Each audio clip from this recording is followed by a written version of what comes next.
Bonsoir à tous et bienvenue dans le journal des régions. L'ambassadrice du Canada près le Bénin et l'ambassadeur du Koweït près le Bénin étaient au cabinet du président de l'Assemblée nationale. Leurs discussions ont tourné autour du renforcement des liens de coopération entre les deux États et le Bénin. Fimé Bassao pour les précisions.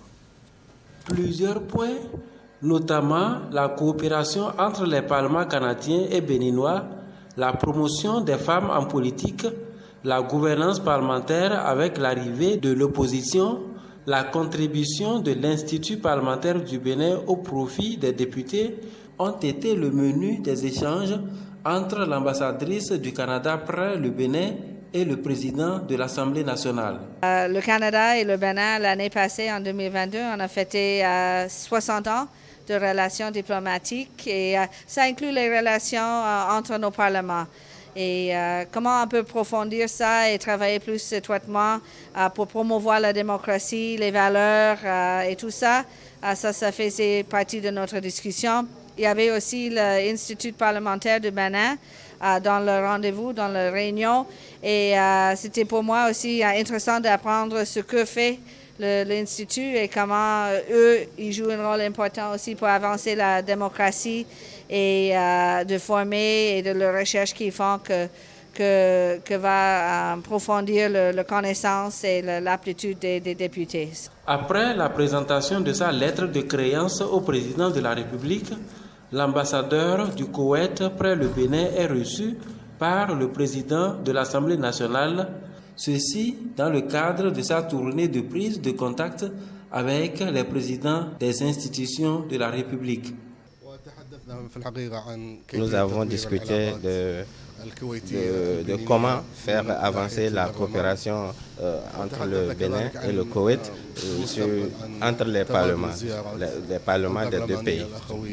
Et aussi comment faire avancer la coopération et l'amitié entre les deux. Les deux diplomates repartent satisfaits des échanges. Et en marge de son audience avec le président de l'Assemblée nationale, l'ambassadrice du Canada près le Bénin a eu une séance de travail avec les 29 femmes parlementaires. Suivons ici les impressions de quelques-unes. Il était question de mieux nous connaître, en tout cas c'était un échange, un partage d'expériences, de surtout comprendre les motivations qui nous amènent à la politique. Et c'était l'occasion pour nous aussi quand même de parler de nos attentes, parce que nous aurions souhaité que de ces échanges-là sorte un partenariat nourri qui permettrait aux 29 députés femmes que nous sommes de la 9e législature, toutes tendances confondues, d'être suffisamment outillés pour répondre justement quand l'intérêt des populations est en jeu. Comme vous le savez, le Canada est un pays très féministe. Elle a partagé avec nous l'expérience canadienne et nous avons aussi échangé avec elle sur les efforts qui se font dans notre pays et les ambitions, les priorités de chacune d'entre nous au niveau du Parlement béninois. Ça m'a fait beaucoup plaisir et je remercie spécialement Madame l'ambassadrice du Canada, pas du Bénin et du Burkina Faso. Acteurs du système éducatif et partenaires apprécient les résultats de l'évaluation des manuels scolaires du projet ressources éducatives. C'est à travers un atelier de restitution dont les travaux se sont déroulés à Porto Novo. Pour rappel, le projet ressources éducatives est conjointement piloté par la Conférence des ministres de l'Éducation des États et gouvernements de la francophonie et l'UNESCO. Calvador Aronou et Nathalie Doris Oulabi.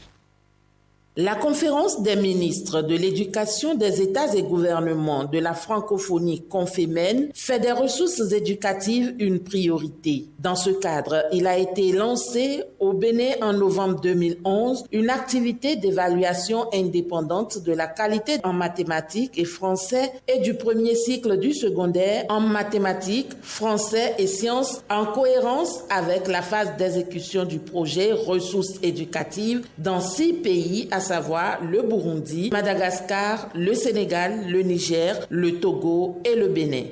La restitution du rapport de cette évaluation constitue un point de départ pour la phase 2 qui permettra au pays de mettre en œuvre des recommandations issues de l'évaluation.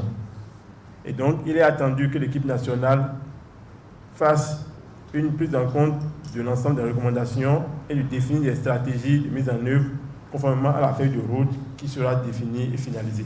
L'état des lieux des systèmes éducatifs des pays d'Afrique subsaharienne francophone révèle d'importants défis à relever, encore pour assurer une éducation de qualité à tous et pour tous.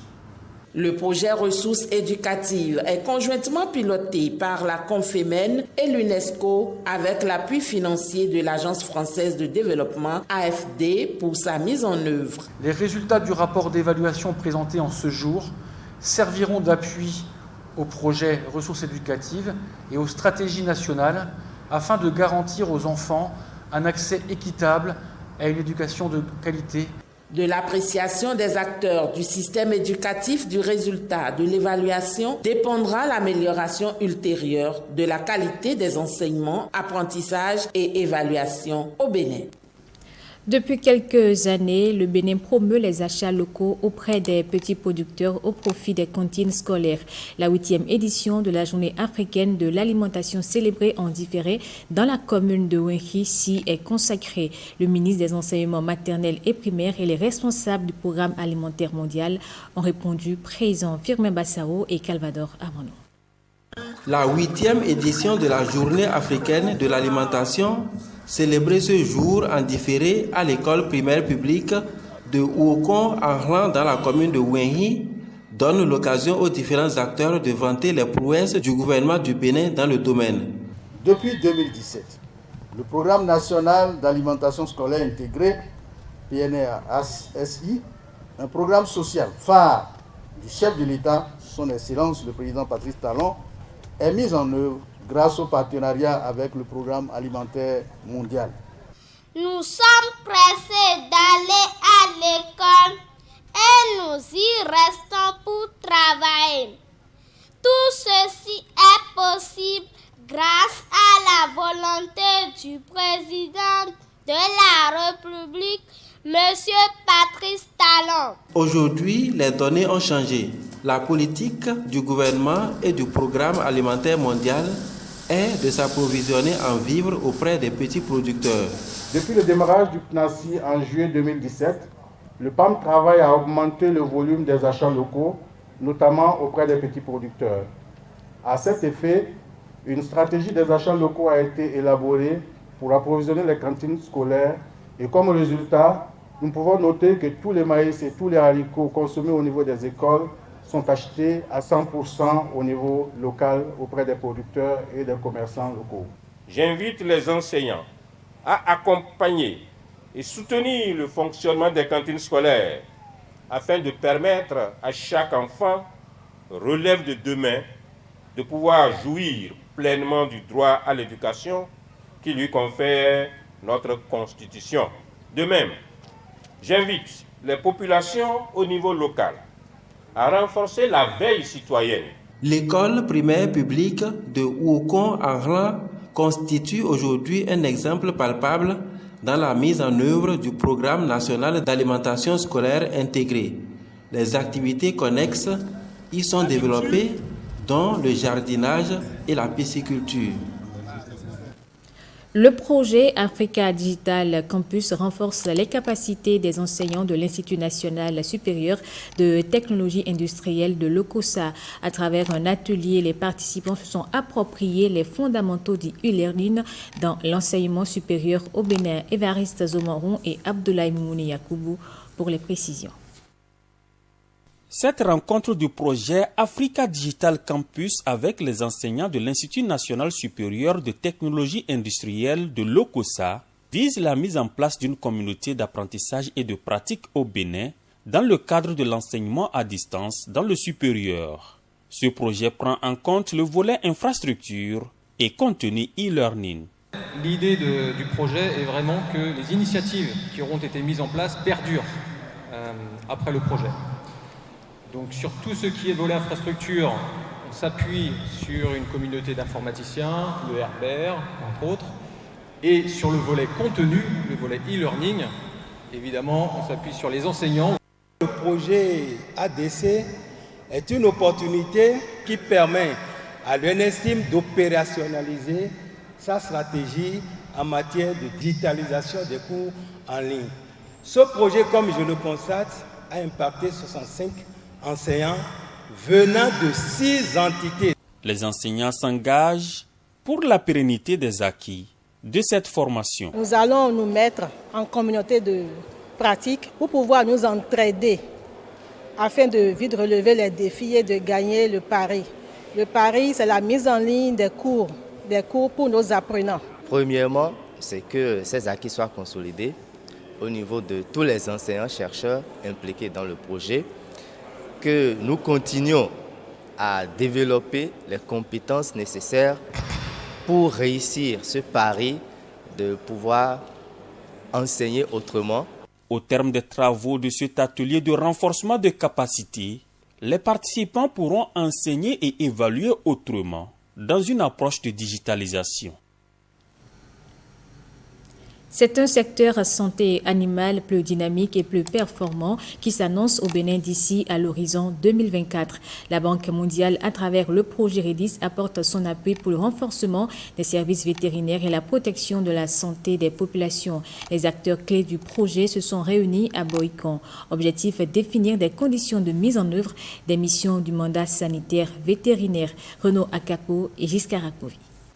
Le projet régional d'amélioration des systèmes de surveillance des maladies, plus connu sous l'acronyme REDIC, vient combler le manque criant de médecins vétérinaires dans le service public où le matériel est bien souvent obsolète. Il est financé par la Banque mondiale à hauteur de 6 millions de dollars américains, soit l'équivalent de 3,5 milliards de francs CFA. C'est un précieux appui financier qui va aider à renforcer les systèmes de surveillance et à apporter une réponse efficace aux maladies animales. Notre intervention portera essentiellement sur 3 axes principaux. L'appui logistique et technique, nous renforçons à cet effet en matériel, en moyens roulants, 50 vétérinaires privés et 50 paravétérinaires professionnels, la dotation en matériel informatique, plus de 5000 tablettes, le renforcement de la chaîne de froid au niveau central jusqu'au niveau terrain, avec 3 chambres froides de grande capacité, 3 véhicules utilitaires frigorifiques et 64 réfrigérateurs solaires mixtes. Le recours au mandat sanitaire vétérinaire se révèle comme l'unique option pour assurer un bon maillage de l'ensemble des 12 départements. Le mandat sanitaire vétérinaire est l'acte par lequel l'État délègue ses pouvoirs pour un temps bien déterminé à un médecin vétérinaire privé agréé, exerçant à titre libéral pour effectuer des interventions sanitaires vétérinaires. Il s'agit de la prophylaxie collective, la surveillance épidémiologique, l'inspection des aliments, la police sanitaire. Vétérinaires, responsables à divers niveaux du ministère en charge de l'élevage et de l'équipe de coordination du projet, ils sont tous réunis dans un espace hôtelier à Boïcon pour passer en revue les divers contours des missions attachées au mandat sanitaire vétérinaire avant le déploiement sur le terrain des équipes d'intervention. Dans le cadre de la politique nationale de santé communautaire, 213 personnes seront bientôt sur le terrain pour recenser des informations auprès des ménages dans la zone sanitaire Djougou-Kopargo-Waké. En prélude à cette activité, ils sont en formation à Djougou pour bien accomplir leur mission. Judikaël Aïnan et Enoch Kerumpati. Ces hommes et femmes sont recrutés sur des critères bien définis. Leur mission, collecter des informations nécessaires sur les ménages de la zone sanitaire Djougou-Kopargo-Waké dans le cadre de la mise en route de la politique nationale de santé communautaire. À partir de ce recensement, toutes les parties prenantes auront des données qui pourront dire aujourd'hui, voilà le nombre de ménages et voilà la taille de chaque ménage au niveau de notre zone sanitaire. Je voudrais vraiment vous inviter à beaucoup plus de discipline dans le travail. Et pour conduire ces travaux de recensement des ménages, le gouvernement, par le biais de la préfecture de Djougou, a porté son choix sur l'ONG Scienson. Nous avons mis en œuvre déjà plusieurs activités. Aujourd'hui, on vous a invité pour que vraiment nous puissions démarrer.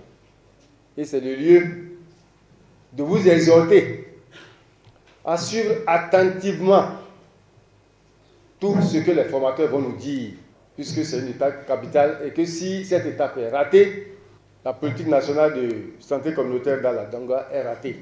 De la qualité de votre travail sur le terrain dépendra la fiabilité des données et par ricochet de la désignation en nombre convenable des relais communautaires.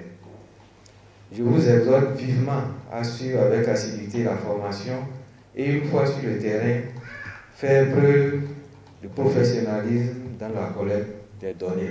La mise en œuvre de la politique nationale de santé communautaire dans la zone sanitaire Djougou-Kopargou-Waké dans le département de la Donga est appuyée par l'USAID. Et c'est la fin de ce journal. Merci à vous de l'avoir suivi.